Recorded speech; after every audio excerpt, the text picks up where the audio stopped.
These are the Awakening Chronicles. This is Book 2, Awakening on Main Street. Chapter 7, The Music of Transformation. The first light of dawn crept through the tall windows of Maya Chen's apartment, casting long shadows across the scattered sheet music that covered her living room floor like fallen leaves from some ancient tree of melodies. She had been up since 4 a.m, not from sleeplessness, but from an urgency that seemed to emanate from her violin itself, an instrument that had begun responding to her touch in ways that defied everything she thought she knew about music, physics, and the boundaries between inner experience and outer reality. Maya sat cross-legged on her meditation cushion, the violin cradled in her arms like a sleeping child, feeling the familiar warmth of intention that had replaced the technological crutches she'd relied on weeks earlier. Over the past month, she had begun to understand that her music didn't need enhancement from devices or amplification from technology. The power came from consciousness itself. Her willingness to become a conduit for healing frequencies that existed in the space between silence and sound. The apartment around her had been transformed into something between a practice studio and a research laboratory. Charts covered the walls, documenting the effects of different musical intervals on states of consciousness, mapping the relationship between specific frequencies and emotional healing, exploring what had begun to think of what she had begun to think of as the archaeology of sound.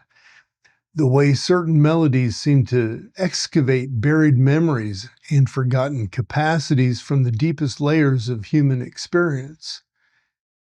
At 9 o'clock, she heard footsteps in the stairs leading to her apartment, followed by the familiar voices of her friends as they gathered outside her door. Maya took a deep breath, picked up her violin, and opened the door to greet the 4 people who had become her chosen family in the work of awakening. Elena arrived first, carrying her notebook with the observations about the relationship between sound frequencies and the altered states of consciousness. "I've been doing some research," she said, with enthusiasm of a scientist who had discovered a new domain of investigation. And the literature on therapeutic sound is absolutely fascinating. There are studies showing measurable changes in brainwave patterns, hormone production, even genetic expression in response to specific musical interventions. Joe entered carrying a thermos of coffee and a plate of pastries from the Meridian Cafe, his barista's instinct to nourish the body alongside whatever nourishment they would be providing for the soul. "I made these with the same intention I bring to coffee now," he said, offering the pastries with a smile. "Figured if I was going to explore sound healing, we might as well have something beautiful to ground us in physical reality afterward." Leo brought with him an architect's eye for spatial harmony, immediately accessing the acoustic properties of Maya's apartment and suggesting smaller rearrangements that would enhance the resonance of whatever music she created. "Sound moves in patterns, just like energy," he observed, shifting a bookshelf slightly to eliminate what he called the dead zones in the room's sonic landscape. "If we arrange the space to support the flow, the music will carry further and deeper." Tariq arrived last, carrying with him the gift of perspective that made him invaluable to their group's development. "So," he said with the timing that marked him as a natural comedian, "we're about to explore healing through music guided by someone who's terrified of being heard." I love the cosmic sense of humor in this setup. But his laughter was warm rather than mocking, the sound of someone who understood that the most profound growth often came through doing exactly what felt most difficult. Maya felt her anxiety spike at Tariq's observation, but also felt something else, the recognition of the truth behind his words, and oddly, relief at having her fear named and acknowledged rather than hidden. "That's exactly what scares me," she admitted. settling into her meditation cushion while the others arranged themselves in the circle they had spontaneously formed. I'm being asked to guide others through something. I'm learning myself, still learning myself. What if I make mistakes? What if I hurt someone? What if I'm not ready for this responsibility? Well, the vulnerability in her admission created immediate intimacy in the room, the kind of authenticity or authentic sharing that their group had learned was essential for any real work to take place. Elena leaned forward with the gentle attention she brought to all genuine scientific inquiry. What if the fact that you're afraid makes you exactly the right person for this work? Someone who was certain they knew what they were doing might be more dangerous than someone who approached it with humility and care. Besides, Joe added, his coffee maker wisdom translating easily to other domains of service, you're not doing this alone. We're all here, all participating, all taking responsibility together. If something goes wrong, we'll figure it out together. If something goes right, we'll learn from it together. Maya felt something release in her chest, not the complete dissolution of her fear, but a transformation of it from paralyzing anxiety into creative tension, the kind of nervous energy that athletes learn to convert into enhanced performance. She was still scared, but she was no longer scared alone. Okay, she said, lifting her violin and feeling the familiar weight of it settle into the curve of her shoulder. Let's start with something simple and see where it takes us. I want to begin with the sound that helps us arrive fully in the moment, in this space, and the intention to serve healing through music. She began with a single sustained note, not loud, but pure and clear, allowing it to fill the room and settle into the silence that followed. The note seemed to hang in the air longer than physics should have allowed it, creating a sense of expanded time, deepening presence, shared attention. That's something beautiful and simple. Now, Maya said quietly, I want you to listen not just with your ears, but with your whole body. Notice what happens in your nervous system, your breathing, your heart rate. We're going to explore music not as entertainment, but as medicine, sound that works directly on consciousness itself. She began to play a melody that emerged during her morning practice, a sequence of intervals that seemed to create space in the listener's awareness, not empty space, but fertile emptiness, a kind of openness where possibilities could take root and grow. As she played, she watched her friends' faces soften, their breathing deepen, their bodies settle in to a quality of attention that was both relaxed and alert. Elena had closed her eyes and was taking careful mental notes of her internal experience. Joe sat with his hands resting on his knees, his barista's sensitivity to subtle atmospheres allowing him to track the changes in the room's emotional climate with the same precision that he brought to coffee preparation. Leo's architect eyes remained open but unfocused, as if they were seeing the music as well as hearing it, observing the geometric patterns that sound created in three-dimensional space. Tariq's usual quick wit had been replaced by something Maya had rarely seen in him. Genuine stillness, the comedian's hyperactive mind quieting into receptive silence. As the first melody concluded, Maya felt the group's attention shift, not dispersing, but deepening, as if they were all settling into a shared state of consciousness that was more coherent than anything they'd ever achieved individually. This was what she had hoped for, but had been afraid to expect. The emergence of collective awareness facilitated by music, 5 separate nervous systems beginning to synchronize into something approaching group mind. That was beautiful, Elena whispered, her scientific vocabulary inadequate for what she had just experienced. I could feel something shifting in my brain, like different areas coming online, connecting in new patterns. It was like meditation, Joe said, but easier, more natural. The music carried me into presence without having to work at it. Leo opened his eyes with the same expression of someone who had been seeing impossible colors. I was watching the sounds move through space. It didn't behave like normal sound waves. It curved and spiraled, created these standing wave patterns that looked almost architectural. Tariq was quiet for a long moment before speaking. I felt like I could hear what everyone else was feeling. He said finally, not telepathy exactly, but like the music was translating our individual experiences into a language we could all understand. Maya felt a surge of excitement mixed with wonder. This was exactly what she had hoped to facilitate. Music as a technology for collective consciousness, a way of creating shared inner space, shared inner space where healing could happen, not just for individuals, but for the relationships between them. The session continued for what felt like hours, but was probably closer to 45 minutes, with the music shifting and evolving in response to the group's changing needs.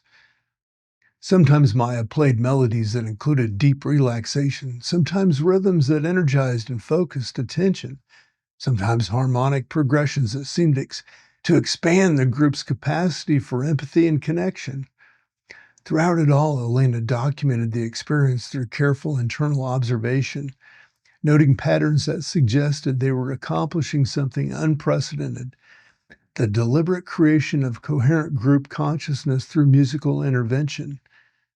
She could feel their individual awareness gradually synchronizing, their breathing patterns aligning until they were functioning not as 5 separate people, but as single complex organisms with 5 different perspectives. When Maya finally set down her violin, the silence followed, and it felt pregnant with possibility, charged with the energy of a group that had touched something profound together. They sat in wordless communion for several minutes, each processing the experience privately while remaining connected through the field of awareness they had created together. Elena was the first to speak. Her scientists' need to understand warring with recognition that some experience transcended analysis. Recognition that some experiences transcended analysis. I've never felt anything like that, she said quietly. It was like the music created a bridge between individual consciousness and some larger field of intelligence. I felt like I could feel what everyone else was experiencing, Joe said with wonder. Not losing myself in it, but expanding to include more than just my own perspective. Like consciousness itself had more room to move. Leo nodded slowly. It was like seeing the group from the outside, or from the inside and the outside simultaneously. Individual awareness and collective awareness happening at the same time, neither one canceling out the other. Tariq's response was characteristically both simple and profound. It felt like coming home to a family I didn't know I had. Maya looked around the circle at the faces of people who had become more than friends. They were becoming something new, a conscious community that could facilitate healing and awakening, not just for its own members, but potentially for anyone who came into contact with their work. The morning session had proven that music could serve as a technology for collective consciousness, a way of creating shared inner space where individual and group development could happen simultaneously. But even as she felt gratitude for what they had accomplished, Maya recognized they had also crossed a threshold that brought new responsibilities. We need to meet regularly, she said, voicing the understanding that was emerging in all of them. This isn't something we can do occasionally when we feel like it. If we're serious about developing this work, we need to practice together, experiment together, learn together how to serve collective awakening through music. Alina immediately calculating the logistics. What if we met here every Sunday morning? Same time, same format, but with each session building on what we learned in the previous one. I could bring coffee with food, Joe offered, make it a ritual, not just a practice session. Leo's architectural mind was already designing improvements to Maya's space. We could optimize this room acoustically, add elements that would enhance the resonance, turn it into a proper healing studio. And we could invite others eventually, Tariq added, starting with just us. Get good at the work, then gradually expand the circle for people who are ready for this kind of experience. Maya felt excitement building in the vision that they were sketching out together, but also a familiar flutter of anxiety. Leading one session had felt manageable, but committing to an ongoing facilitation of group healing work felt enormous. What if she wasn't ready? What if she made mistakes that harmed people? What if she was taking on more responsibility than she could handle? Then she remembered the feeling of the music playing itself through her, the recognition that authentic healing was of this work that was never individual achievement, but always collective service. She would be doing this alone. They would be developing the work together, each bringing their unique gifts to create something none of them could accomplish in isolation. Yes, she said, the word carried the weight of commitment, the recognition that she was stepping fully into her role as sound healing facilitator for their emerging community. Let's do this. Let's see how deep we can go with music as medicine, consciousness as collaboration, healing as the natural result of people showing up authentically for each other. As her friends gathered their things and prepared to return to their regular Sunday activities, Maya remained seated with her violin, feeling the profound shift that had taken place in her understanding of her purpose. She was no longer a musician exploring the relationship between sound and consciousness. She had become a facilitator of collective awakening, someone whose individual gifts were being refined in service of group transformation. The path forward would require courage, continued learning, and faith in the intelligence that sought to work through her conscious collaboration. But she was ready. They were ready. And the music would guide them wherever they needed to go. Outside her window, the city continued its Sunday routine, millions of people going about their individual lives without suspecting that a small group was pioneering approaches to collective consciousness that might eventually transform how human beings related to each other and to the deeper sources of creativity and healing. Maya picked up her violin and began to play a simple melody of gratitude to the instrument, to her friends, to the intelligence that had worked through them all, to the possibility that music might indeed serve as a bridge between individual and collective dimensions of consciousness. As she played, the afternoon light streamed through her windows, and it seemed to dance in harmony with the sound, creating visual music that reminded her that beauty was the natural result whenever consciousness learned to express itself without obstruction. The transformation had begun in her and through her. Individual awakening became a collective service. Solo practice became group facilitation. Fear became love in action. Tomorrow would bring new challenges and new opportunities to develop their understanding of music as medicine. But today had proven that the work was not only possible, but necessary, and that she was exactly where she belonged, at the intersection of sound and service, individual gift and collective healing, the place where consciousness learned to sing itself into greater harmony.